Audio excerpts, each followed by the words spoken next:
Oh yes, I have some news for you. It concerns a lost golden chest, over 3,000 years old, called the Ark of the Covenant, and the amazing events which attended the search for it. We might ask, what was so special that King Solomon of Israel constructed a massive temple worth billions of dollars simply to house it? Why, if a person touched or looked upon the ark, this golden box, would he drop dead? In 586 BC, it vanished as the armies of Babylon came to destroy Jerusalem. Lost for 2,500 years and found.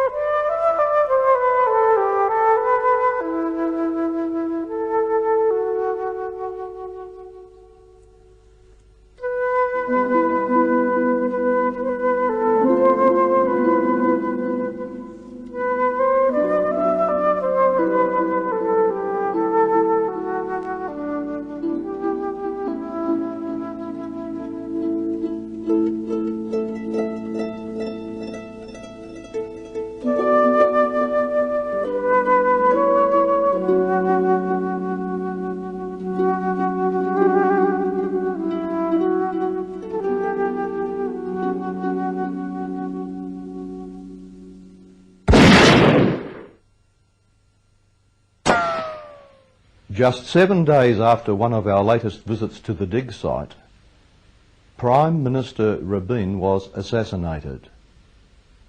The Israeli government today walks a tightrope. On the one hand, it seeks a peace process with the Arabs. On the other hand, are Jewish religious extremists who want to blow up the Arab holy site, the Dome of the Rock, to build a third Jewish temple, and that could spark a holy war. And now emerges a third explosive factor, the Ark of the Covenant discovery. Should political pressures continue to keep this discovery underground? Why is this artefact so explosive? Will it play a role in coming events? Is there a connection between the Ark of the Covenant and events soon to take place under the New World Order?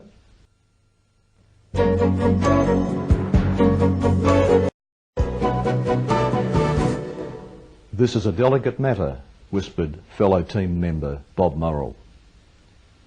He glanced around, saw no one following, and spoke again. It's too hot for some people. I stood riveted before the niche in the cliff face. Some 40 feet under me sat the most explosive artefact on Earth. They told us to seal off the tunnel mouth, breathed Bob. I made the door to lead down and fixed it here. It's several feet under. Did it myself. I surveyed the landscape. A good disguise. We don't deserve to be here, I said finally. Let's go. For 800 years the Ark of the Covenant was the most sacred and holy object in the world. Suddenly, in 586 BC, it vanished. In 1982, it was found. It is a discovery so electrifying and so politically explosive that the news was kept secret for over 14 years. Even today, at the request of the host government, not all of the evidence can be revealed. In 1982, when American amateur archaeologist Ron Wyatt claimed to have found the Ark of the Covenant, this claim was not made widely known. In fact, Ron had told only a few of his friends before the host government requested that he keep certain information confidential for the time being.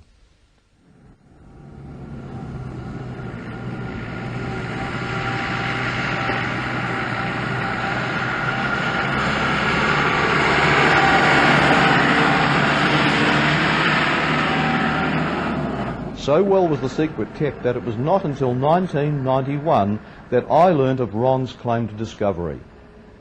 With 3 decades of experience as an archaeological explorer as well as a skeptic, I set out with a briefcase full of objections against Wyatt's claims. My team was to spend 4 years investigating the alleged discovery of the Ark of the Covenant.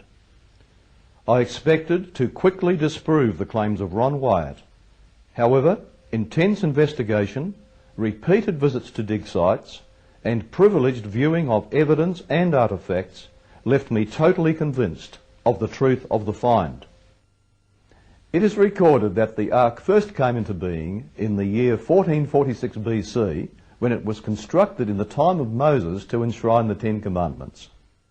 The 10 Commandments were called the words of the covenant, hence the chest that contained them was called the Ark of the Covenant. The Hebrew word ark in this context means box. The ark was a wooden chest covered in gold. The lid was made of solid gold, and 2 statues of cherubim, one on each side, were also of solid gold.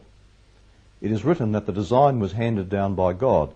The ark was revered by the Hebrews and surrounding nations who heard of supernatural events associated with it. Quite suddenly, the ark disappeared from historical records. Long before I got involved, there had been speculations that the Lost Ark was among a dozen of places. Since the Hollywood fantasy Raiders of the Lost Ark was first released back in 1981, with Harrison Ford in the starring role as Indiana Jones, there had been a proliferation of attempts to find the secret hiding place of this famous treasure. The real thing had vanished some 2,500 years ago, at least. Its disappearance, according to some people, was the great mystery. At least some adventurers took seriously the possibility of a location in the country of Jordan. Another legend held that the Ark had been transported to Ethiopia, where it was held in great secrecy by local inhabitants. One curious legend had it that when Solomon's temple was destroyed, the Ark had been taken to the Irish Isles by a Jewish prophet. One archaeologist thought to find the Ark at Masada, that cliff-top fortress where Jewish patriots made their last stand against the Romans in the 2nd century AD. Another felt he was on the verge of locating the prize in the Qumran caves near the Dead Sea after he found what were believed to be ashes of the ceremonial red heifer from the old temple. A cave at En Gedi was also considered to be a possible hiding place for the Ark. Still another speculation put the Ark of the Covenant in a secret spot on the Mount of Olives, east of Old Jerusalem. Another suggested it was in a cave near Bethlehem. But what if the Ark was never moved from Jerusalem?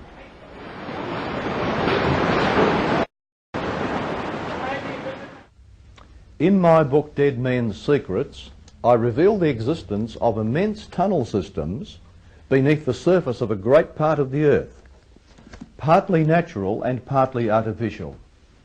In Turkey, for example, I explored the remains of vast underground complexes carved out of the earth in ancient times. Connecting routes linked, it's believed, 14 underground cities in that area. Friends who visited Spain reported to me that they were taken under the earth into the remains of an ancient city of 3 levels. Jerusalem is a city 4,000 years old. Tunnels, cisterns and such like honeycomb the area beneath the entire city, and many of these remain unexplored. Under the Temple Mount alone are 32 caves and cisterns that are known. There are great vaults, secret doors and mysterious passages, and the entrances to many of these have been carefully blocked. Passages wide enough for 3 men to walk abreast cut through the solid rock and connect the old temple site with Mount Zion half a mile away. Some of these remain unexplored. Another tunnel travels almost 2 miles from the Temple Mount to a spot near the Plaza Hotel in West Jerusalem. Near the Damascus Gate, at the entrance to Solomon's Quarries, is a sign which suggests that one of the caved-in tunnels exiting from the quarries leads to the Temple Mount, and we are led to believe that the tunnel continues outside the city walls. Occasionally, a few adventurers with written government sanction have been allowed to enter some tunnels, but even then those guarding the entrances were very reluctant to let them proceed. And here I learnt of a further rumour, that in a secret chamber deep beneath the Temple Mount the Ark lay hidden. My investigation had led me into numerous localities in a number of countries. I became satisfied that the Ark had not gone to any of these places, that it had not been taken by the Babylonians or the Romans, and that it had not been destroyed either. According to tradition, the Ark and other temple treasures had remained hidden throughout the time of the Babylonian invasions, throughout the 70-year exile of the Jews in Babylonia, and also the entire Second Temple period. They remained hidden throughout the centuries while Jerusalem was under foreign domination, and they remained hidden to the present day. The Ark was carried by poles inserted through rings at the base of the Ark. These poles remained permanently in place so as to avoid any need to touch the Ark itself when it was being set down or lifted up. So we may ask, what was the reason for such careful procedure? Apparently there was nothing inherently dangerous about the physical structure of the Ark. If we are to believe the ancient writings, the true power of the Ark rested only in the divine presence. The Hebrews held that the Creator of the universe was holy and that they were unholy. The Ark of the Covenant came to be known as God's earthly throne, so to speak. Since the Holy One could be approached only in holiness, the Ark, which represented God's presence, was to be treated as holy. No unholy man could approach it and live. Eventually, the Ark of the Covenant would be constructed to encapsulate this rescue plan. According to the sacred writings, the time came when the world was becoming so degraded and rapidly losing its knowledge of God. And the Lord chose one nation for a unique role in history. They were to become a spiritual beacon, a field of influence in the world. He rescued the Hebrews from slavery in Egypt and gathered them around Mount Sinai in Arabia. They stood there trembling as lightning flashed, thunder rolled, and the earth shook violently. Clothed with majesty of fire, the Lord hovered over the mountain and for one singular time in history spoke before a whole nation of people. He spoke audibly the Ten Commandments.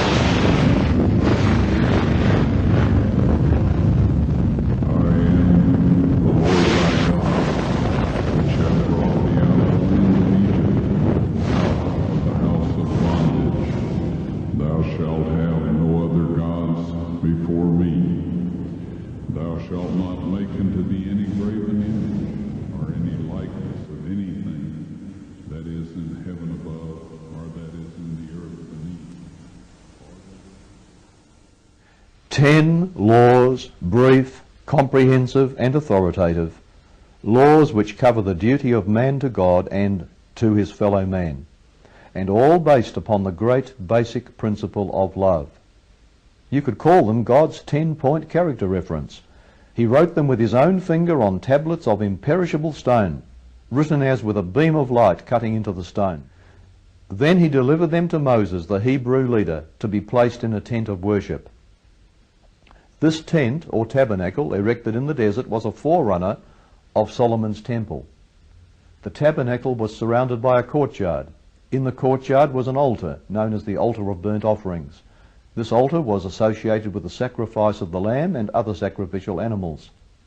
When a person was sorry for his wrongs and came to the courtyard, he would lay his hand upon the animal's head and confess his sin upon it, as though transferring his guilt to the innocent animal. Then he would kill the animal. This was symbolic of the coming Messiah who would die for the sins of each human being. It was a sort of passion play, enacted daily for 1500 years. Between the altar and the tent was a bowl containing water, symbolic of cleansing. The tabernacle itself contained two rooms, known as the Holy Place and the Most Holy Place. In the first room were three items of furniture. The seven-branched golden lampstand was a symbol of the coming deliverer who would bring light into our darkened lives. And there was a table of showbread, about the size of a coffee table it was. It represented the coming Messiah as the bread of life, who would spiritually nourish and bring eternal life to all who would accept him. Then there was an altar of incense, before which stood a priest on behalf of the people. The incense rose up from here into the most holy place, representing prayers ascending to God. The sweet-smelling incense represented the perfection of the coming deliverer, which would make our prayers acceptable to God. According to Scripture, these objects in Moses' tabernacle were a copy and shadow of the heavenly sanctuary.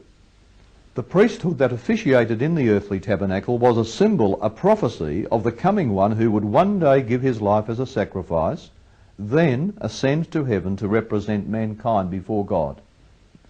Early Christian writers applied this to Jesus Christ. For Christ is not entered into the holy places made with hands, which are figures of the true, but into heaven itself, now to appear in the presence of God for us. That is to say, we have someone in God's very presence standing on our behalf. There is one God and one mediator between God and man, the man Christ Jesus. In the tabernacle, the second room was called the Most Holy Place. It contained one object, the Ark of the Covenant, which represented the throne of God in heaven.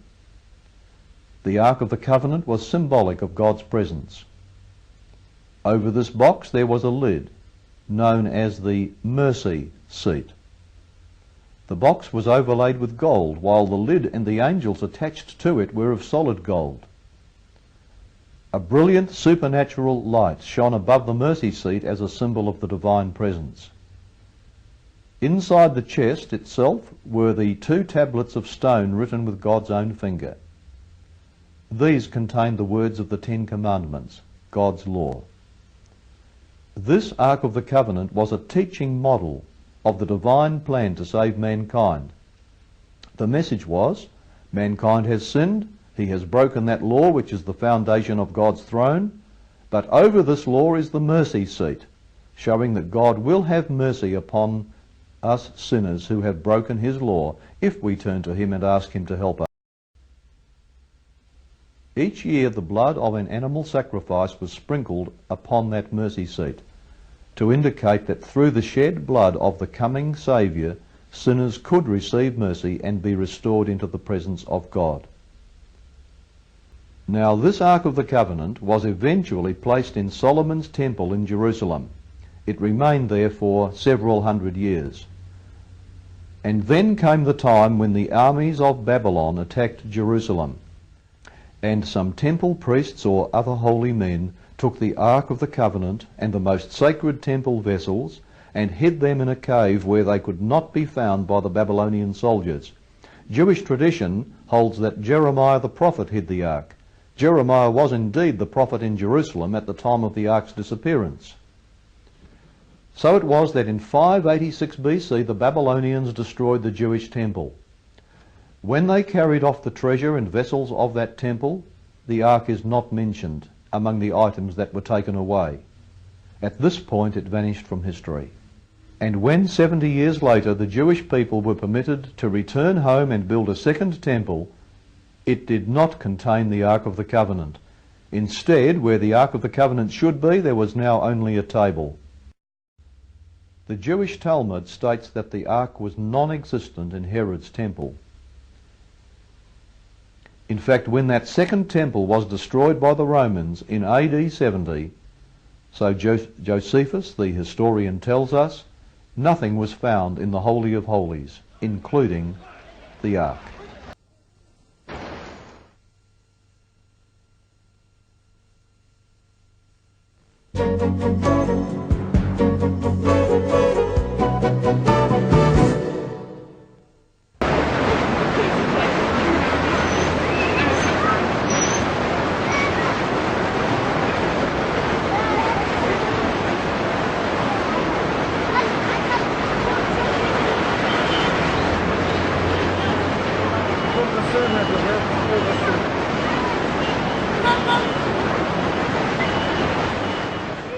American archaeologist Ronald Wyatt, now a dear friend and colleague, was walking one afternoon outside the Damascus Gate of Jerusalem, and he was accompanied by a local authority on Roman antiquities. And they were about 200 metres north of the city wall in front of the escarpment known as Skull Hill. You can see the skull face here. There are the eyes and the nose, and so on. This always has been, and still is, the only place in Jerusalem known as Skull Hill. And these two men, Ron Wyatt and the antiquities expert, were talking about Roman pottery as they walked past this area. And suddenly, Ron's left arm shot out, and he said, "There's Jeremiah's grotto! The Ark of the Covenant's in there!" Immediately, he thought, "Why did I say that? I wasn't even thinking about it. I don't even know where the Ark of the Covenant could be." While he stood in stunned silence, the other man, quite out of character, also reacted strangely. "That's wonderful," he said. "We want you to excavate." The next day, when Ron went for a drive with a head of the Department of Antiquities in Tel Aviv, he told him of his experience and showed him the permit from the landowner. Immediately, the Israeli official granted him an exploratory permit. Actually, an official excavation permit can be granted only to a full-time archaeologist who must be connected with an acceptable sponsoring institution such as a university. Well, in this regard, Ron did not qualify, but he was given a permit. He mumbled something about having to go back home to America the next day because their Apex flight ticket was expiring the next day. And they had no time. They would have to return the next season. And furthermore, Ron would have to research to see why the Ark of the Covenant should even be there.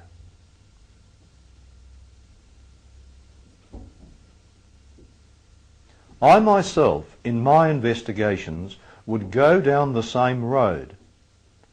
I set out, friends, with a briefcase full of objections against Ron Wyatt and his work. I could have sat in an ivory tower, ad-libbing objections of other people, or I could put my money where my mouth was and go out myself. It would cost me everything I had, and prove the man wrong. I would lead my expeditions, and in 5 years I would lead or accompany 19 expeditions in the Middle East, and I would go down the same road of investigation that Ron Wyatt went down, quite independently.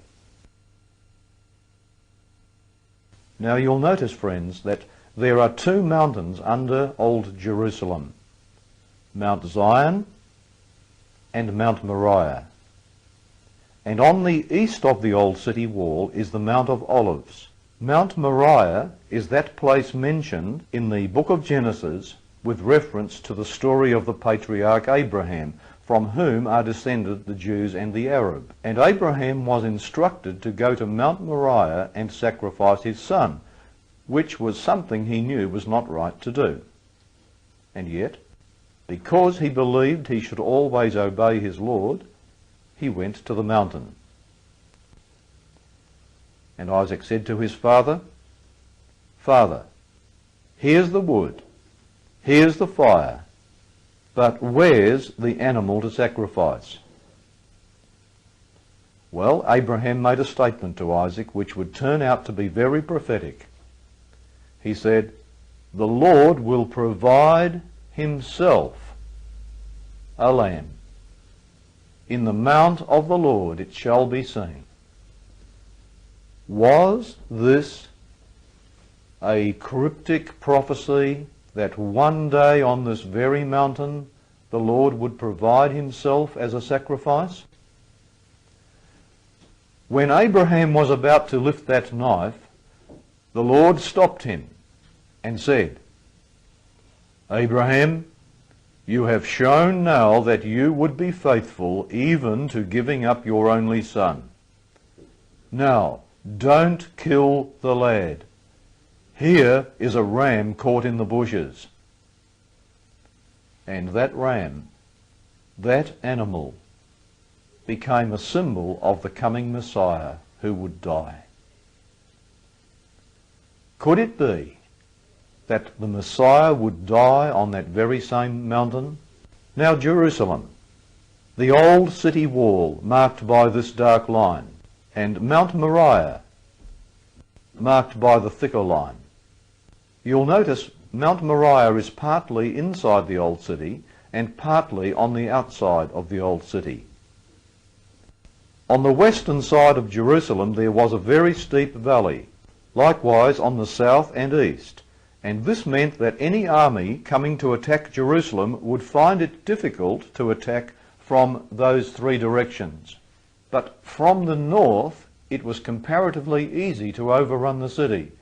It was elevated, you see, by this mountain on the outside of the wall. So the early kings of Israel cut a dry moat on the outside of the wall, which effectively made it difficult for enemies to come across. This cut the mountain into two sections. Now Ron was walking north of the Damascus Gate in this area in front of Skull Hill, which was a part of old Mount Moriah when that incident occurred. In this picture we're looking from outside the city back toward the city.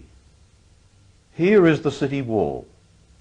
This white line indicates the extent of Mount Moriah, part of Mount Moriah being inside the city and part being outside, and there is the dry moat in front of the city wall. And Skull Hill is on this escarpment down here. Now, friends, if the Ark of the Covenant and the other temple vessels were going to be hidden, and if Jeremiah knew that the city was about to be destroyed by the soldiers of Babylon, it might not be very wise to hide the Ark of the Covenant inside the city. Outside the city was another wall, a temporary siege wall built by the soldiers of Babylon, constructed at a safe distance from the city to avoid any missiles that might be shot at them from within. And in between there was a no man's land. Now it might not be easy to smuggle the ark out through the Babylonian siege wall, but it could perhaps make sense for it to be hidden somewhere inside the no man's land. And the experience Ron Wyatt had that day was well within the area of that former no man's land. So the following year Ron came back with two others to begin excavation. Truckloads of rubble would first have to be taken away. Now, in ancient times, when a city was destroyed, they would simply knock down what was left and build on top of the rubble. This could occur on the same site many times, and successive levels would rise progressively higher over the centuries. You will notice that in front of Mount Moriah the land is elevated. Centuries of rubble had been piling up in front of the cliff face, as we see in this old photograph. So to get down to the Babylonian level, it would be necessary to dig down in front of the cliff through this rubble. The hope was to find a cave that might be down at the original ground level. And so the excavation began, immediately in front of the cliff face, progressively deeper and deeper. Well, it was not long before there were uncovered several niches resembling recessed bookcases. And as the digging went deeper, there were found to be 3 of these. This triggered ideas of a possible event which required signs to be placed in these niches for the public to see. For you see, a public road used to run along the front of this cliff face. That's team member Bob Murrell on the left, and myself beside one of these niches in the cliff. And it is very close to the place of the skull. The report of Jesus' crucifixion states quite clearly that the place of crucifixion occurred at the place of a skull. The Roman historian Quintilian said this: "Whenever we crucify criminals, very crowded highways are chosen, so that many shall see it, and be moved by fear of it, because all punishment does not pertain so much to revenge as to example." You see, friends, the purpose of crucifixion was to frighten the population into not doing what this crucified victim had done. They made an example of them, and they placed crucifixion sites beside public highways. Now, it is commonly assumed, is it not, that Jesus Christ was crucified on top of a hill. However, in my research, I went through the Gospels, but I did not find one statement in the Scriptures that Jesus Christ was crucified on top of a hill. Did you know that? Where then did we get this idea? Could it be that we have grown accustomed to the concept of the crucifixion taking place on top of a hill because our artists over the centuries have thus imagined it to be? And one artist, of course, follows another. But the Scripture says something different. It says, "They that passed by railed on him, wagging their heads." Now, friends, the road did not go up the cliff face and over the top. The road went around the front of the cliff face, around the bottom. And that would be much easier for people to pass by, of course. The people were passing by the crucifixion site. The crucifixion site was beside a public thoroughfare. That is, according to the Scriptures. Ron and the team decided to make these signs and place them up in the niches to see how well they could be read by people passing by. At the crucifixion of Jesus Christ, the accusation was placed in 3 languages. It was written in Greek: Jesus of Nazareth, King of the Jews. In Latin, Jesus of Nazareth, King of the Jews. In Hebrew, Jesus of Nazareth, King of the Jews. Now, that is a lot of writing, especially if you have to display it in 3 languages. Just try to put all that writing on a little piece of paper over somebody's head on top of a pole. How much of it could be read by passers-by? You could experiment and do what we have done. Next time you go to town, why not stand across the street and read the shop signs? We found that even when shop signs are 8 inches high, they are not always easy to read from across the street. That may explain why the Romans placed large signs in niches above and behind a crucifixion site for easy reading by passers-by. Now, in the Gospel record, we find some very interesting statements regarding the signs that were placed up over the cross. The writer John says that the governor, Pilate, wrote a title and put it "Epi the Cross." Luke says a superscription also was written "Epi him." Now, "epi" is also translated above. It's a Greek word. "Epi" is sometimes translated as on, and sometimes "epi" is translated over or above.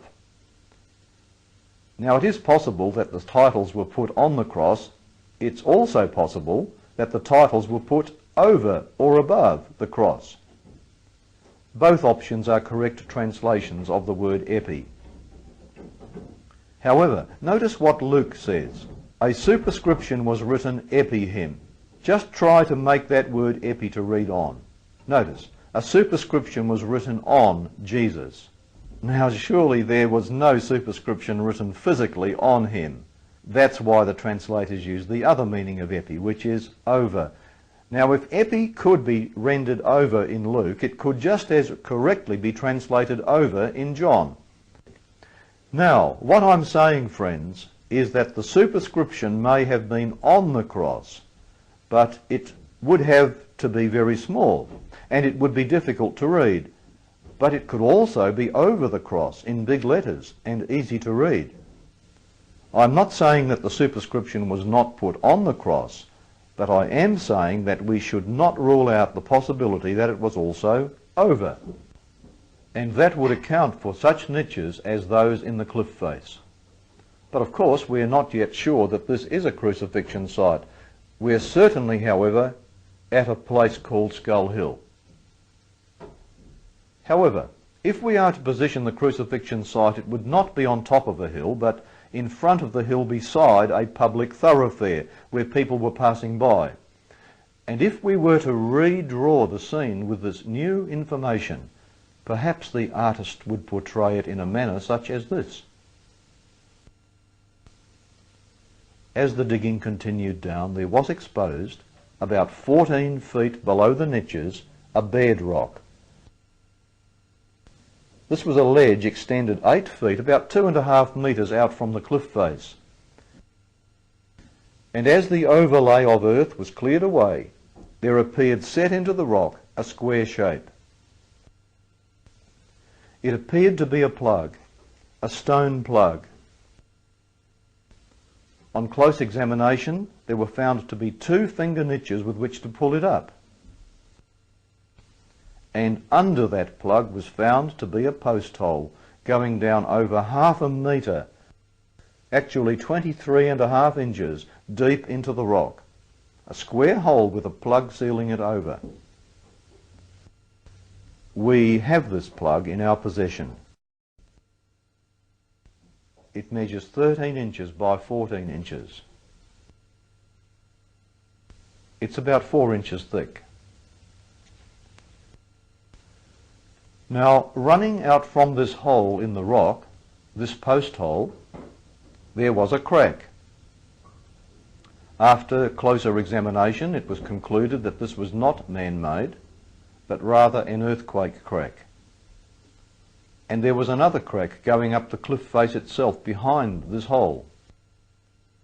Further clearing away of debris revealed that the bedrock in front of this rocky ledge dropped 4 feet to a lower bedrock, and in that bedrock were an additional 3 post holes. Now, behind the first post hole, the elevated one, a stone wall was uncovered, running against the cliff face. Further digging showed this to be the wall of a building. It went out from the cliff face as well.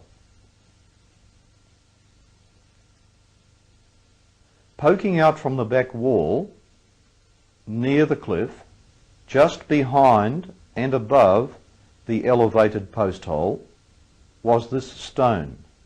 Very smooth. One is reminded of an altar stone, perhaps. Now, to recapitulate what we have found here. The cliff face is here. And I've placed a dotted line to represent the position of a ledge. Coming out from behind it, extending 22 feet along the cliff, then 40 feet out from it is this building. Extending from the back wall of this building is what we are pleased to call the altar stone. In front of the altar stone is the elevated post hole, and 4 feet lower down 3 more post holes. And in front of them a roundish object which we shall consider shortly. By this time, friends, the team was beginning to realise that a crucifixion site had been unearthed, and this was reported to the Israeli authorities. To look at it from the side, here is the cliff face, here is the back wall of the building, here is the altar stone, here is the elevated platform with the cross hole in it, 3 cross holes in front. And as the dug-out earth was being piled ever higher, there were fears that it might cave back in. There was not sufficient space for piling it further away within this confined area. And then this big roundish stone began to appear. It was like a thick, rounded tabletop. The earth pile was about 10 feet over it, so subsurface interface radar would be brought in to measure it. The thickness was about 2 feet. I'd like you to remember that measurement because we shall return to it later. The diameter of the stone was found to be 13 feet 2 inches. And if you'd like to remember that, we shall refer to that later as well. 13 feet 2 inches. How old was this building? Well, friends, coins were found during the excavation of the building. The oldest of them dated from the reign of the Roman Emperor Tiberius, who was the emperor in office at the time of that famous crucifixion of Jesus Christ. That, by the way, is an imperial Roman superscription. The most recent coin was dated to around 135 AD, which is rather significant, because that was the time when the Romans expelled all Jews from Jerusalem, forbidding them to return on pain of death. This dates the building as having been in use during the 1st century, the time of the early Christian church. And this would indicate that we have a crucifixion site enclosed here in the 1st century with, for some reason, this round stone. And the question arises, what is this round stone? Why is it here? If the building around it was constructed to enclose both the cross hole and now this great round stone, what could be its significance?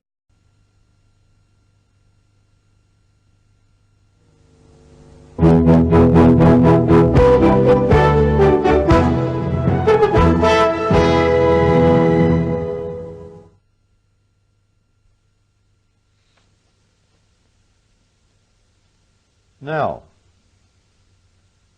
in the place where he was crucified, there was a garden, and in the garden a new sepulchre, a new burial place. The sepulchre was near at hand. The point is that the tomb was near the crucifixion site and surrounded by a garden.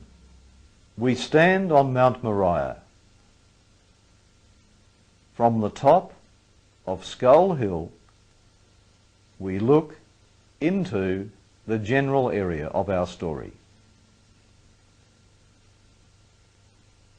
In 1867, a gentleman bought some land further along the Skull Face Hill, from where Ron's excavation would later take place. He wanted to fashion a cistern and cultivate a garden in this area. As he excavated down, he reached the same bedrock level as that which our team would later be working, but several hundred feet further away. And here he unearthed an old tomb. This is the tomb today. This tomb is, friends, very close to the Skull Hill crucifixion site. Dame Kathleen Kenyon, the famous British archaeologist, said in about 1970, it is a typical tomb of about the 1st century AD. In front of this tomb was a trough for the rolling of a stone in front of the tomb entrance.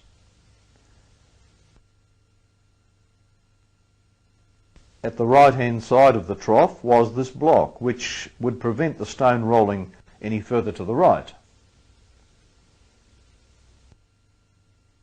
I'm pointing to a cut in the cliff face,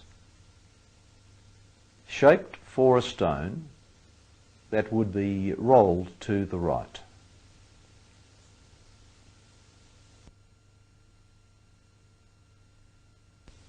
A member of the team, Dr. Nathan Meyer, is pointing to a hole pierced into the rock for the insertion of a metal peg which would hold the stone on this right side. This is the trough.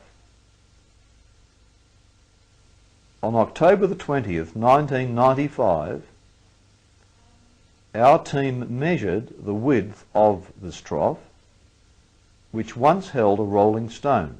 And do you know what the measurement was? It was 2 feet wide. The scriptures say there was a tomb nearby, owned by a wealthy man named Joseph of the town of Arimathea. Joseph was a secret follower of Jesus Christ. He was a member of the Sanhedrin, the Jewish council. And Joseph was horrified when he learnt that the council had, in his absence, condemned this man to death. He now determined to make one bold move to show his loyalty to his Lord. He would donate the tomb that he was preparing for himself for Jesus to be buried in. So Joseph went to the Roman authorities and asked for the body of Jesus, which was granted. They took him down from the cross. They wrapped him in fine linen, then carried him the short distance from the crucifixion site to the tomb. The Gospels say he was a rich man, also that the tomb was new and that no one had ever been laid in this tomb. We now enter the tomb we have been examining. Inside, the tomb is large. A tomb which only a rich man could afford to own. We pause and survey a corner of the tomb. On this right side are places for 2 bodies, one at the rear and another a few feet away.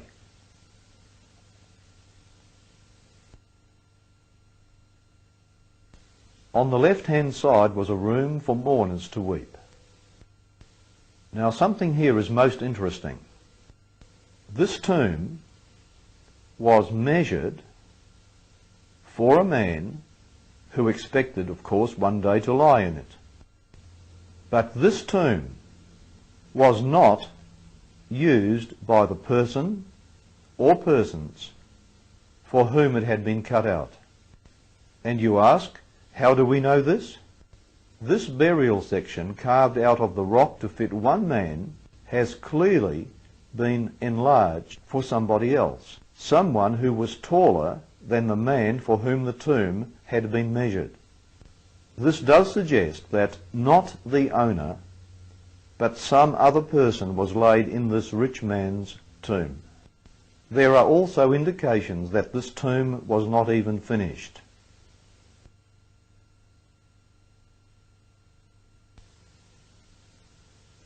Someone else was interested in the rich man's tomb. The Jewish council hated Jesus so much that they went to the governor and said, "Sir, that deceiver said while he was yet alive, 'After 3 days I will rise again.' Now command that a guard be placed in front of the tomb, lest his disciples come by night and steal the body, and say he is risen from the dead. And that last lie will be worse than the first."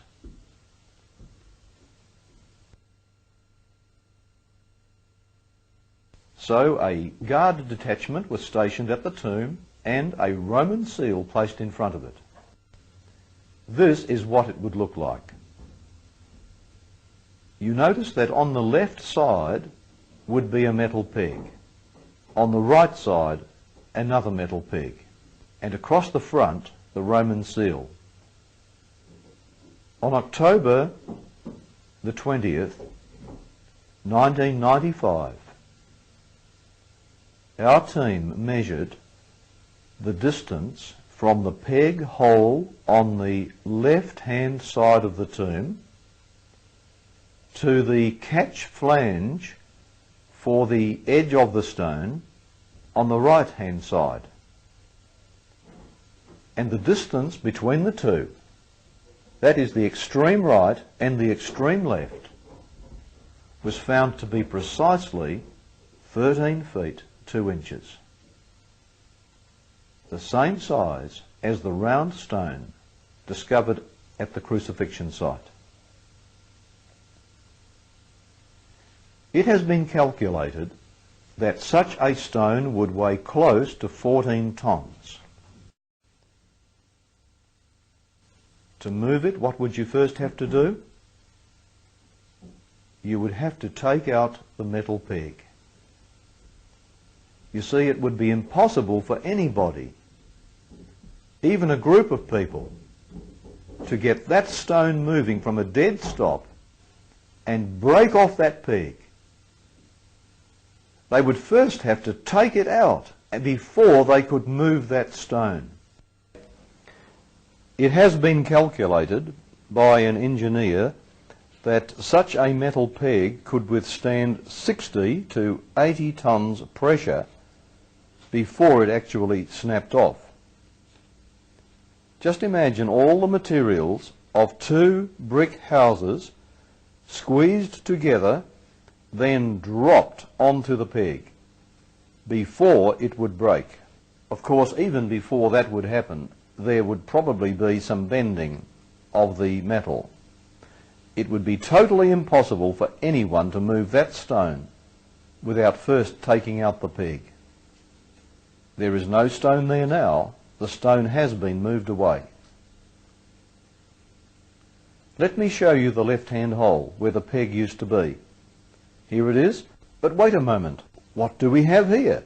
Can you see that metal there? What we have, friends, is what's left of a peg, a metal peg that was never taken out of the hole. Instead, it was struck by some colossal force from the right, slightly bent, and sheared off level with the wall, and the stone went away. The peg is evidence. Who was it that did what, humanly speaking, was impossible? Rolled away that stone without taking out the peg.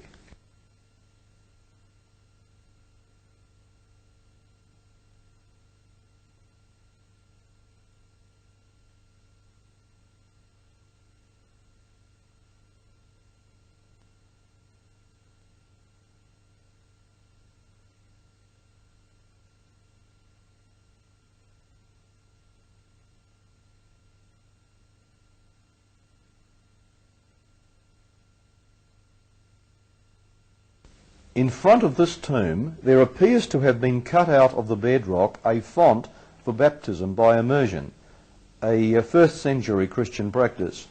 There is also a squarish foot bath. Foot washing was another early Christian ceremony.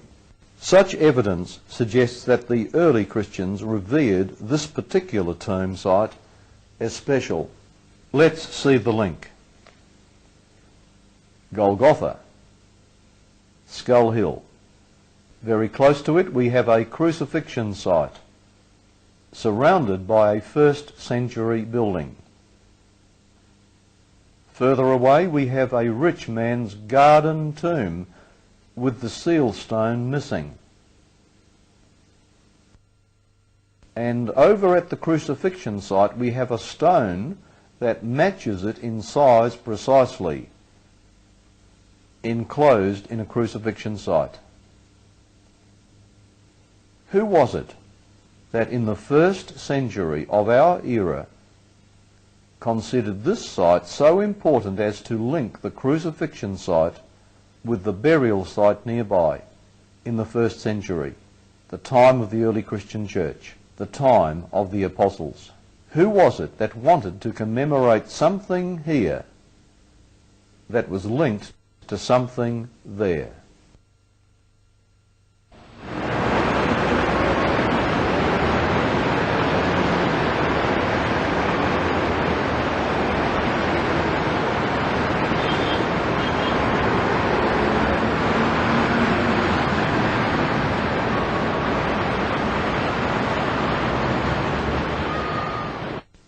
When these discoveries were going on, friends, there came word from a bishop who had the say as to whether the excavation could continue.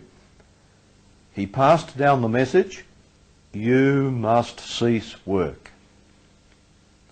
Now, friends, that cave had not been found, if there was one.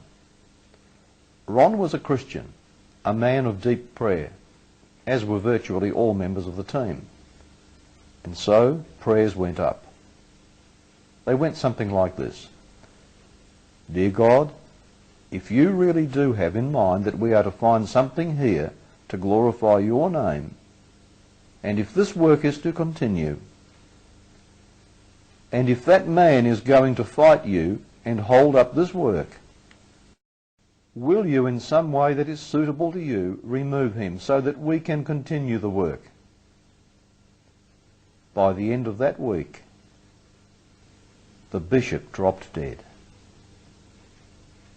By the end of the month, his successor gave permission for the work to continue. I tell you, it's a serious thing to stand against the will of God.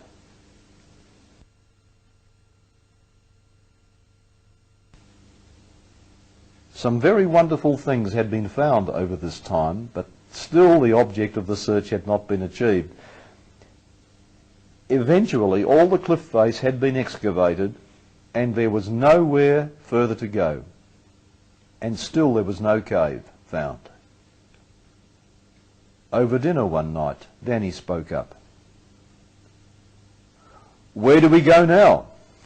"Well," suggested Ron, "why don't we break into the cliff face? It would be hard work. It would involve hammer and chisel, real hard work. But it was decided there was no other option. They could only try and see if there might be something hollow inside." To their relief, it wasn't long before they broke through the rock into the open space. Gradually they enlarged the hole, and behind it there appeared a cave. But if they expected something worthwhile for their pains, it was not to be. It turned out that this cavern was just a small part of an extensive honeycomb of natural caves and tunnels inside the mountain. There would pass 12 months on and off of arduous, heartbreaking toil for seemingly no results. One tunnel was so tight you had to exhale just to wriggle through. Then when you tried to take another breath, the passage was so narrow you could only half inhale again. And there were places with deep drops, 25, 40 feet down.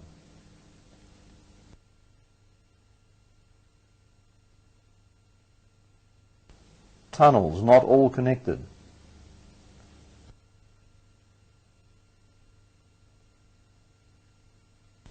Many hours were spent chiselling through cave walls, searching for adjacent tunnels.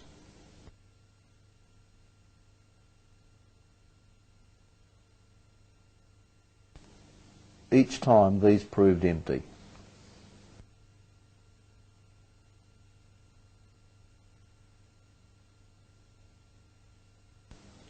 One by one, team members began to lose hope.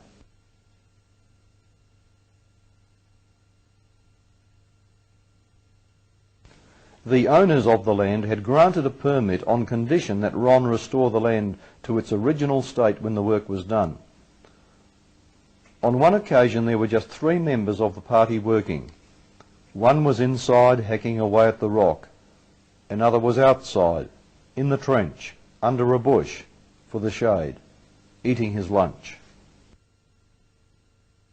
And Ron was fiddling with the paper for the radar. Suddenly there was heard a voice from above, up on the earth pile. "God bless you, Ron Wyatt, for what you are doing." Ron looked up, and there was a tall man dressed like an Arab in clothes very much like those of biblical days. Ron knew that nobody was aware of what they were doing, only the members of the team and the antiquities man. Here was a total stranger who not only knew Ron's name but said he knew what they were doing. So Ron began to ply the man with questions. "Do you live around here?" "No." "Are you a tourist then?" "No." "Well, who are you? Where do you come from?" And after a long pause the stranger replied, "I've just been to South Africa and I'm on my way to the New Jerusalem. God bless you, Ron Wyatt, for what you are doing." He turned and he walked away. Ron left his equipment, and as he was clambering up the earth pile, the team member eating lunch shouted, "I heard every word of that. I didn't see the man. Do you think we've been talking to an angel?" Ron ran after the man. There were workmen nearby. Ron asked them, "Did you see such and such a man who just came down here?" They replied, "Mr. Wyatt, no one came past here." He ran out to the street and asked the Arab hawkers, "Did you see that man?" They replied, "No, Mr. Wyatt, such a person did not come past here." May I state that with such an experience the team was suddenly inspired to intensify their work. It was the very impetus they needed to keep going. Have a request for 22-inch 2x4. And so the work continued inside the tunnel systems. Of course, the physical strain was tremendous. 2 members of the team actually flew home with double pneumonia. The dust, the tightness inside was becoming unbearable. With one young man who always accompanied him inside, Ron continued on this particular afternoon. We'll call this Arab boy Rafat. He was young, about 27 or 28 years of age, and slim. And Rafat was a great help to the team because being so slim, so small, he could squeeze into crevices that might otherwise take hours to widen for the rest of the team to follow. And he could just go in with a torch and look around and see if that area held promise, or he might simply come back and suggest they go the other way. And this would save much time and frustration. So, this particular afternoon, Rafat was up front with Ron, and they were squeezing along. They came to a certain spot and saw a dark cavity ahead. In front of it was a stalactite hanging down. Here's the stub of the stalactite. The stalactite is in our possession as a team. It still retains a sweetish kind of smell. They knocked off the stalactite and Ron said to Rafat, "Crawl in and take a look." In an instant, Rafat tumbled out. "What's in there? What's in there?" he cried. "I'm not going back in there." He was trembling and shaking. In his eyes was sheer, complete and utter terror. Yet Rafat said he had seen nothing. Whatever his experience, it was stark and real since he left that chamber and the entire cave system, never to return. What was it that Rafat had sensed? Ron would never have given that chamber another look had it not been for Rafat's terror. Now Ron was cautiously excited. He decided to enlarge the hole and had crawled through. He looked at his watch. It was 2 p.m. We are just going to change over the cartridge.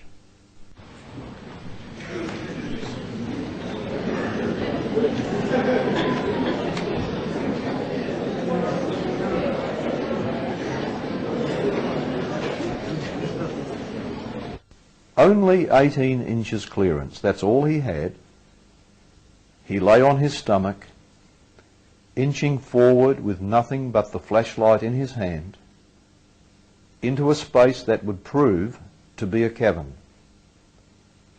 The beam of light shone forward over the huge pile of rocks. Something shiny caught his eye. He began moving the rocks one at a time. It was slow work. There were several objects in the chamber.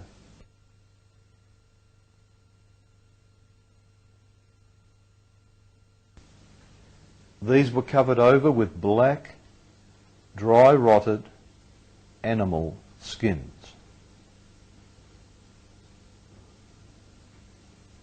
Over these were dry rotted wooden timbers.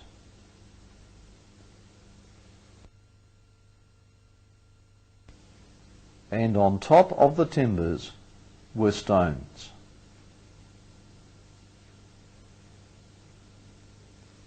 And Ron came along over the stones between them and the ceiling. There was a moment when he caught a glimpse of something under the stones. It shone like gold in the torchlight. He spent some time removing the covering to see what was there.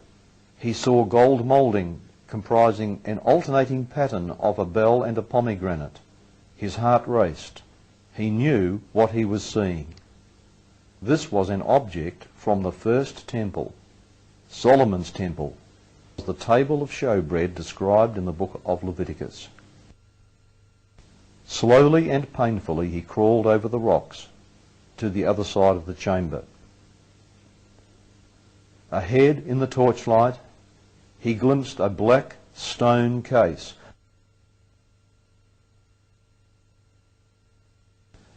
It had a flat stone top which was cracked completely in two. The smaller section of the cover was moved aside, creating an opening. Ron now knew what was in that stone case.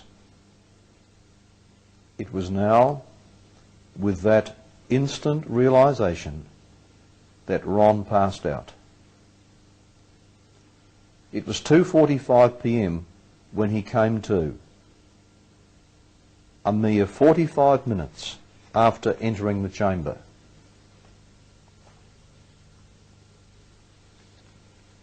Later, inserting a long pole through the opening at the top of the stone case, attempts would be made to photograph the ark. A Polaroid camera was brought in. The photos turned out foggy.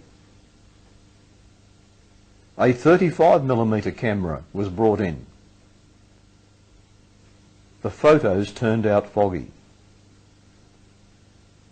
A video camera was brought in. The photos turned out foggy. And Ron concluded that perhaps it was not time for the world to see this yet. In fact, in ancient times, the average person was not permitted to look upon it. Here, Jim Pinkowski, a team member, faithfully reproduces what is actually seen with the eye. I hear someone say, those figures don't look like angels. How do you know they don't? Have you ever seen an angel?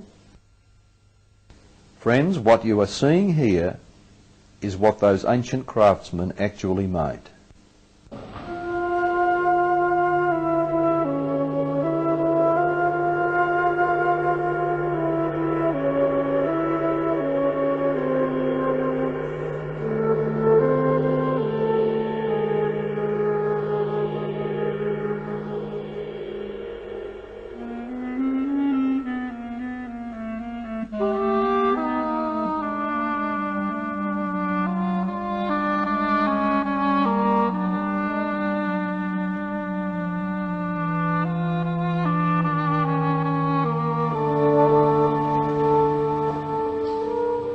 Said the psalmist, truth shall spring out of the earth. Can we take that literally now? Is this going to happen soon?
show you this whole chamber.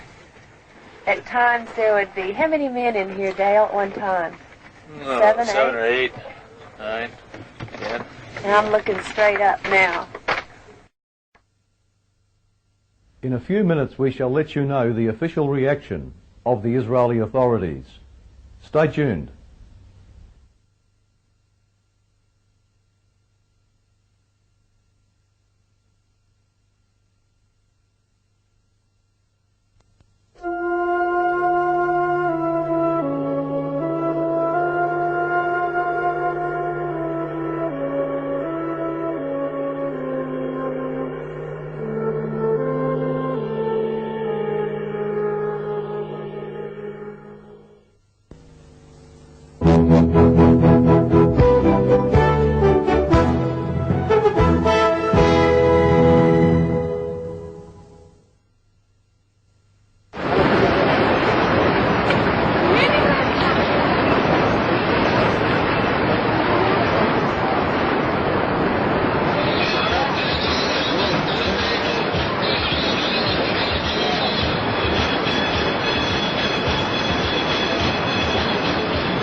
Several more trips were made to the chamber.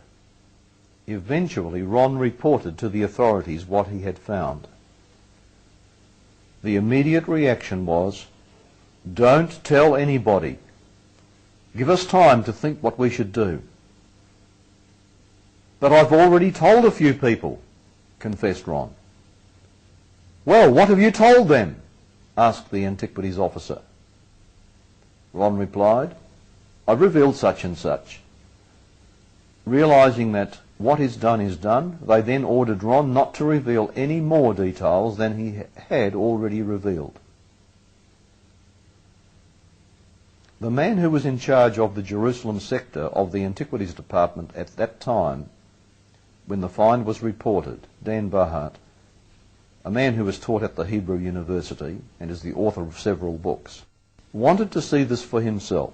And so he put on his old clothes, gear that wouldn't matter if it got torn or dirty, and he came and advanced toward the tunnel system.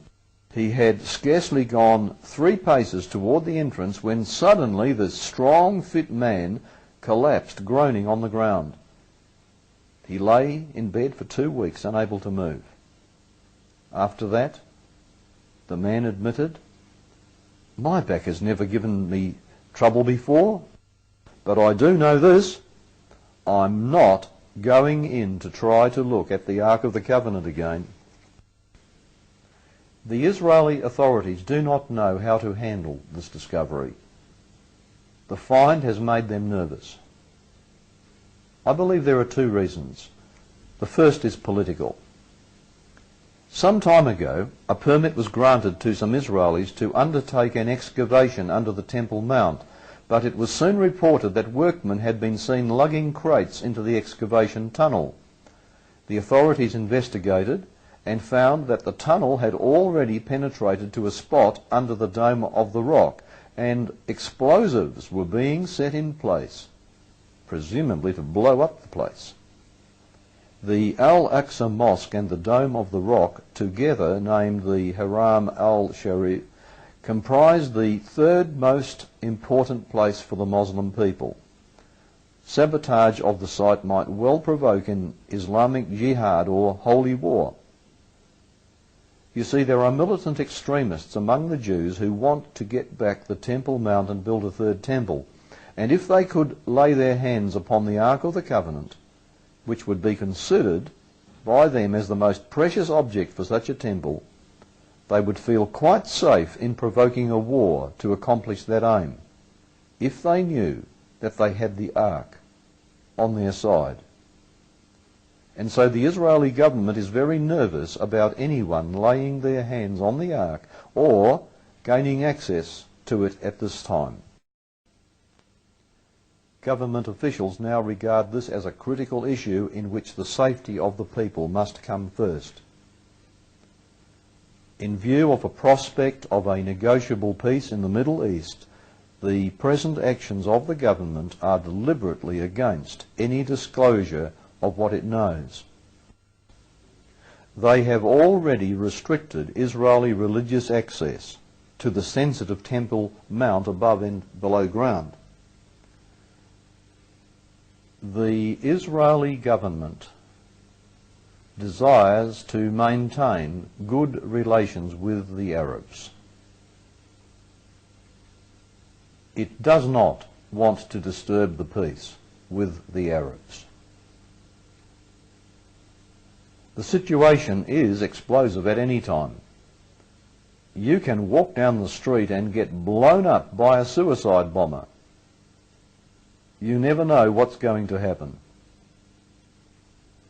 And so this whole issue has become a political hot potato. Archaeology is currently being used as a weapon. It was just 1 week after one of our visits to the site in Israel that Prime Minister Rabin was assassinated, and the government was blaming one of those disaffected extremists.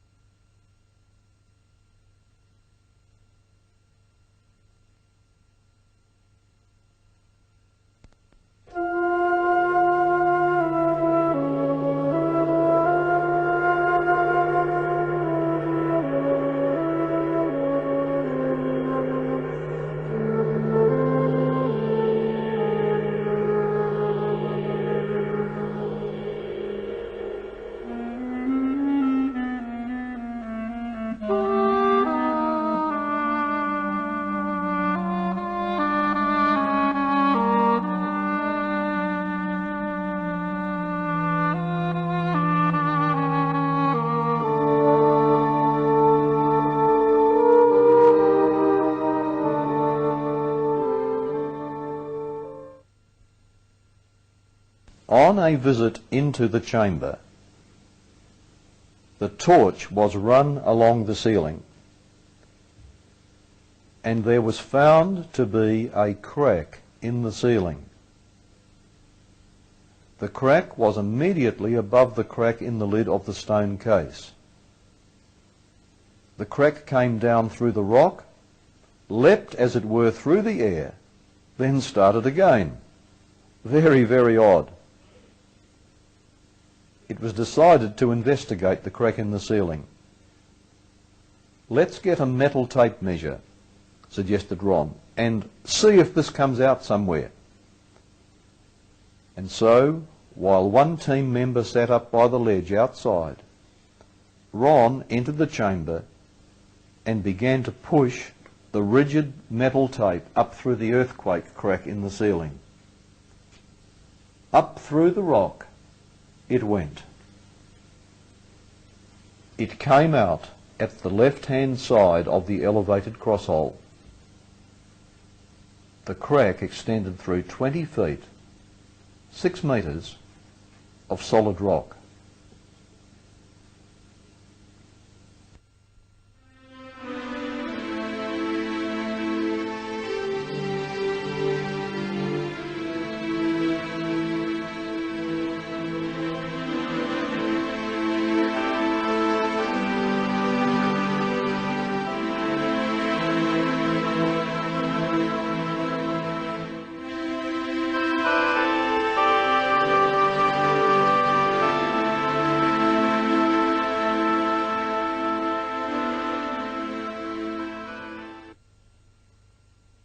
When Jesus died on the cross, he did not die of crucifixion.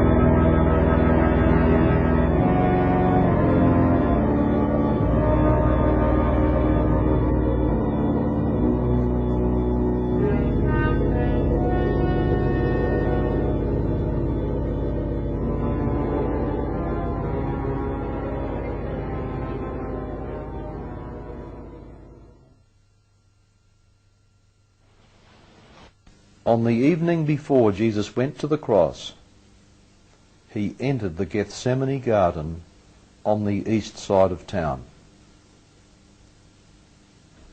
The disciples looked at his face, and they had never seen him so distressed. He said, "I'm going aside to pray for a while. You stay here and you do the same." And they watched him at a distance. He dropped down among those olive trees and began to pray. For some years, Jesus had been predicting his own death as a sacrifice for mankind. Now the moment had arrived. Jesus knew he was about to take upon himself the world's sins to be punished for them. He himself had done no sin. Sin was totally repulsive to him. He shuddered at the thought of the world's guilt descending upon him. His whole life had been leading to this hour. But now his human nature staggered under its horror. Was there no other way to save mankind? "Nevertheless, Father, not as I want, but as you will." The horror of it shook him. And in the intense anguish, he again collapsed on the ground. He broke out in a sweat. The agony grew unbearable as he felt the crushing weight, the horror of the sins of the world descending upon him. And with the sweat, drops of blood oozed from his pores. The death process for our sins had already begun. Men in their wickedness chose to crucify him, but he gave himself willingly. Jesus died of his own choice.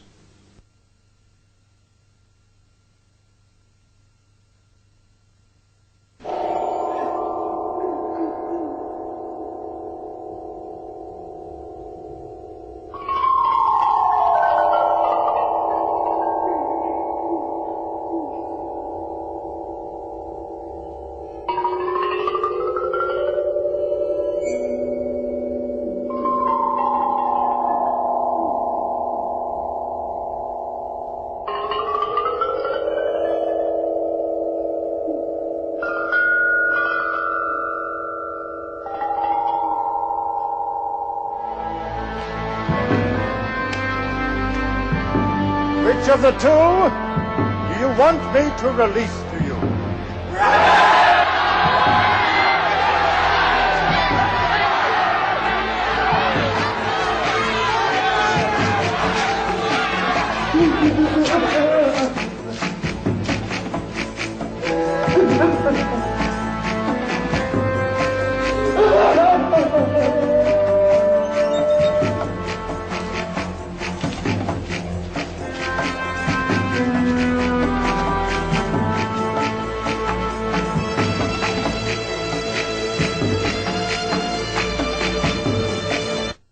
You!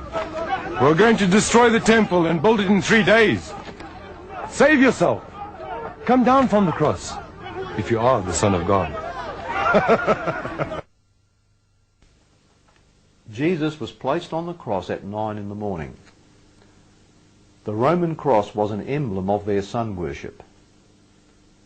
By nailing Jesus to the cross, they said, in effect, "We offer you to the mercy of the sun god." What an insult to the Creator.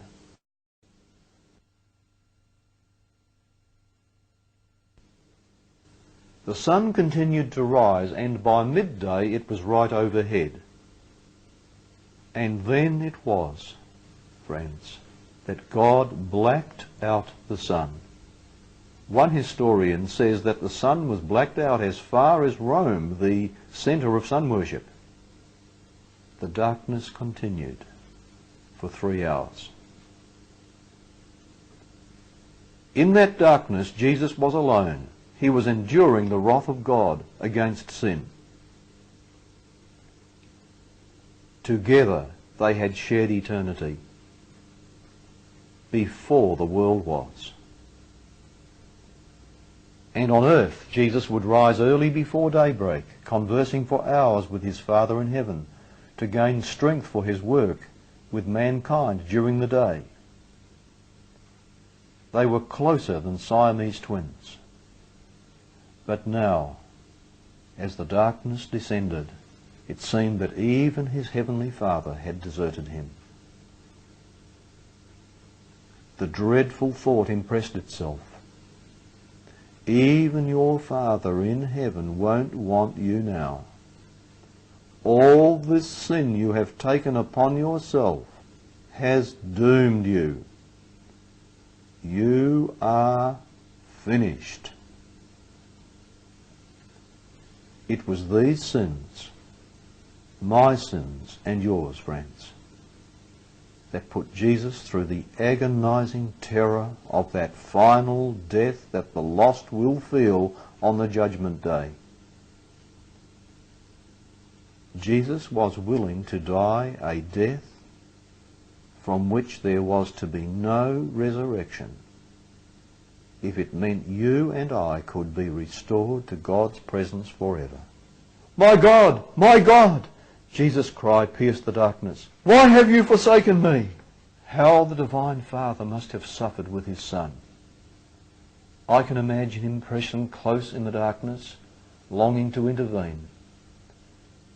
But he must hold back and let the penalty be paid.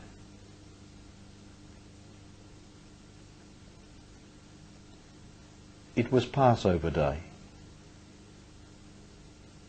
the 14th day of the month Nisan on the Jewish calendar. Around 3 p.m., according to Jewish custom, the priests were to kill the Passover lamb. Back inside Jerusalem, in the temple, the priest was raising his knife. Suddenly, there was a loud ripping noise from inside the building. The priest turned with horror to see that great 3-inch thick temple curtain being ripped as by unseen hands from top to bottom.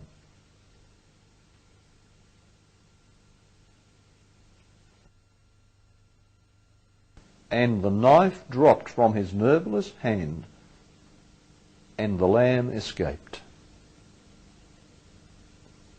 At that same moment, outside the city, Jesus cried out, "It is finished! Father, into thy hands I commend my spirit."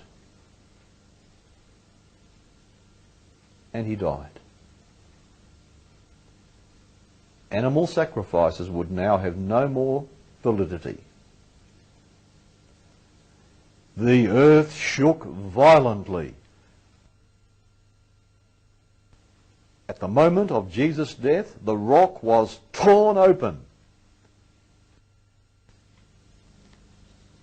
Those who had been standing around the cross mocking were now afraid. Some of them feared the judgment day had come.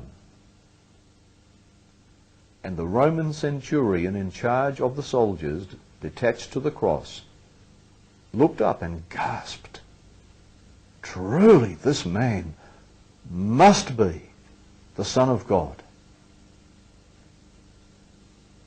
In their continuing hatred, however, the Jewish council of 70 men approached the Roman governor and said, "Sir, it's Friday afternoon. The Sabbath will be coming on very soon. It will be a disgrace to have these criminals hanging publicly during the Holy Sabbath. Now they're still alive. The crucifixion victims linger on day after day, as you know. They're not going to die in a hurry. So give us permission to break their legs so that they'll die fast and we can take them down from the cross before sunset." Yes, friends, crucifixion was a painful process. The body would go into cramps. It was difficult to breathe after a while. The only way a crucified victim could breathe was to press down on his feet upon the nails and try to lift his body so that he could get air into his lungs to continue breathing. But if his legs were broken, he would not be able to push himself up, and soon he would die. There were two thieves, one on each side of Jesus being crucified. They came to the first thief and broke his legs. Then they bypassed Jesus, who was in the middle, and they went to the thief on the other side and broke his legs.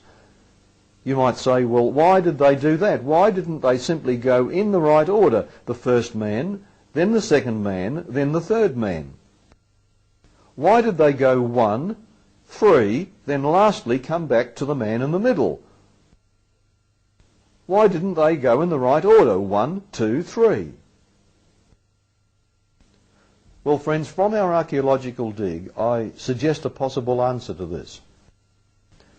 Could it be that originally it had been planned for Jesus to be one of the three in those three lower cross holes? But in their hatred for Jesus, whom they'd been trying to get killed for years, they intervened time and time during the crucifixion because they just hated him so much. And now they tried to intervene again in the placement of the crosses. They said, look, this man is the worst criminal we've ever had. Let's dig another hole in the rock, higher than the other three, and put him up higher where everyone can view him. Put him up as the star attraction of the crucifixion scene. And so the Romans dug another hole, higher than the others and in the middle. And that would account for the fact that the soldiers, when they came to break the legs, did the two men lower down first, victim number 1, victim number 3, and then they had to climb up 4 feet, just over a metre, to the man in the middle who was higher up. It's a possible explanation. And so they came to Jesus, and they found he was dead already, and they did not break his legs. They were amazed. It was unheard of for one to die of crucifixion in just 6 hours. The ordeal of crucifixion could last for days. Something else had caused the death of Jesus. It was not the spear thrust. It was not the pain of the cross that caused Jesus' death, but a broken heart. The priests wished to make sure of the death of Jesus, and at their suggestion, I believe, a soldier thrust a spear into his side. And from the wound thus made there flowed 2 copious and distinct streams. That blood and water that flowed from his side was medical evidence that he died of a broken heart. It was broken by intense mental anguish because of his perceived separation from his Father for eternity. And he died of a physically ruptured heart due to his anguish in carrying the sins of the world upon himself. And friends, that soldier thrust the spear up into Jesus' side, and out came 2 copious streams, one of blood and one of water. And the blood came down out of his side, down past his legs, down over his feet. It poured into the cross hole and down through the crack in the rock that had been opened to receive it, then straight onto the lid of the stone case, and it sprinkled onto the mercy seat inside that stone case, the mercy seat of the actual Ark of the Covenant. And how do we know that? Because the crack has been closely examined, and it shows copious amounts of blood having flowed down into it. It's still there, and it's human blood. Samples have been taken from the ceiling and from the stone case lid. the Bible says that mercy and truth, the truth is in the 10 Commandments, that we have broken God's law and are sinners. Mercy and truth are met together. Righteousness and peace have kissed each other. 600 years earlier, when Jeremiah placed the items in this cave, he had no idea that later the Messiah was going to be sacrificed over this very spot where that cavern was. When the Roman soldiers came along 6 centuries later to select that particular spot to crucify Jesus Christ, they had no idea that the mercy seat was waiting in the cavern below for that event. There are 2 mountains in the Bible called Mount of God. The first is Mount Sinai, where the 10 Commandments were written on tablets of stone. The second is Mount Moriah, where the blood was spilt. On Mount Sinai, God wrote with his own finger those imperishable 10 Commandments. And then the Son of God came with his own blood and sprinkled it on the mercy seat above those identical tablets of the 10 Commandments. That's where mercy met truth.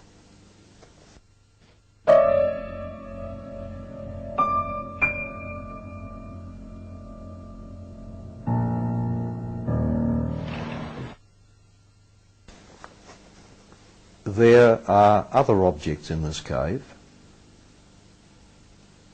On the floor, near the stone case, 7 oil lamps were found. Lamps such as this one.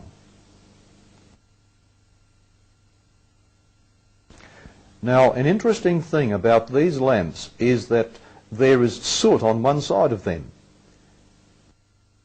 It would have been impossible for Jeremiah and his men to come through the tunnel system that Ron entered.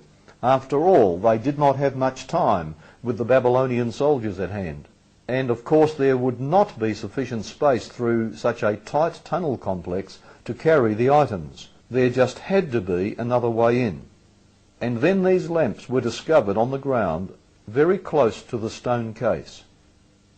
They all had the soot in the same direction, and the soot extended onto the stones beside the lamps. And that showed that there had been a breeze coming from the opposite direction, and that breeze must have been through the original entrance to the cave. And so a probe was made of the cave wall, and there was found to be a false wall of stones, and behind that there was a tunnel. Turning to the left, the tunnel was blocked after a short distance with stones to the ceiling. Again, in the opposite direction, it was blocked after just a few feet. Those men who hid the treasures had been careful to ensure that the chamber would not easily be found. And so, friends, after some time, subsurface interface radar was brought into play, and there was found a cavity extending outside the city wall of Jerusalem from the vicinity of Solomon's Quarry, sometimes called Zedekiah's Quarry. As far as could be determined, it ran along about 20 feet, about 6 metres under the ground, in the direction of Skull Hill. And when entrance is eventually made again into the chamber, this will be the way it is done. And if anything ever comes out of this cavern, that should be the way it will come out. Mary Nell, Ron's wife, is here seen crouching at the entrance to the tunnel. Now, what I wanted to point out to you here is in front of me you see some large stones that are blocking an entrance into a chamber. Now, in order to conceal the chamber, they couldn't just block the chamber entrance itself. Otherwise, this would call attention to it. So they put up a veneer that went around the escarpment some distance, and this would at least confuse anybody that was looking for an entrance and perhaps make them believe that the stone veneer was there for some other reason. Now, this wall here was put up very hastily. They have had mortar back to Babylonian and pre-Babylonian times, and this wall, as you will see, instead of mortar, they used some red clay. Now, this tells us that they did all of this in quite a hurry. So given all of this information and the fact that I was in a chamber in this general location, however, it is a little confusing once you crawl around through these tunnels to try to keep oriented if you don't have a compass on you.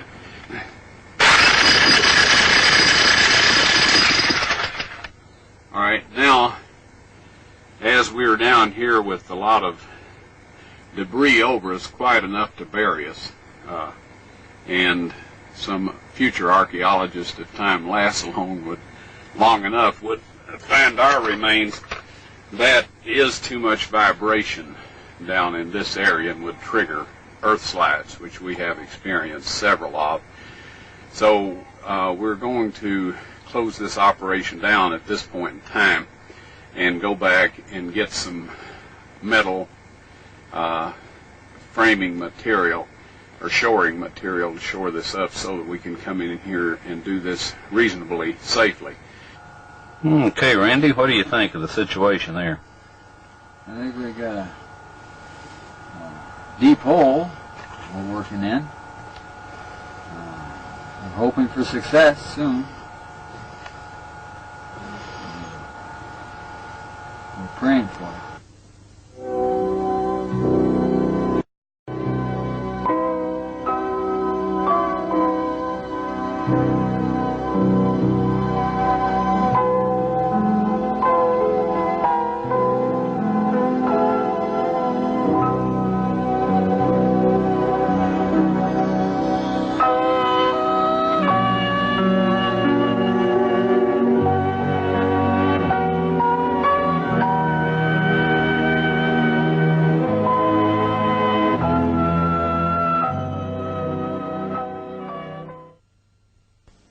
The second reason why the Israeli government does not know what to do with this discovery is a religious one.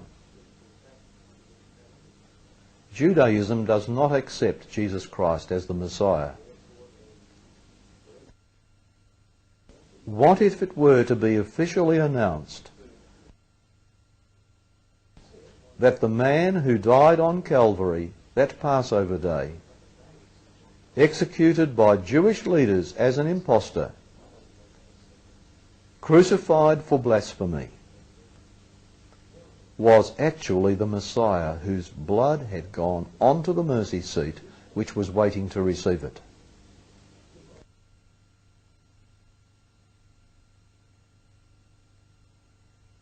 Judaism worldwide will be shaken to its roots. Millions of Jewish people will be forced to face the decision whether to acknowledge this man, Yeshua, as the Messiah. The consequent upheaval could trigger political instability as well. It might even bring down the government of the day.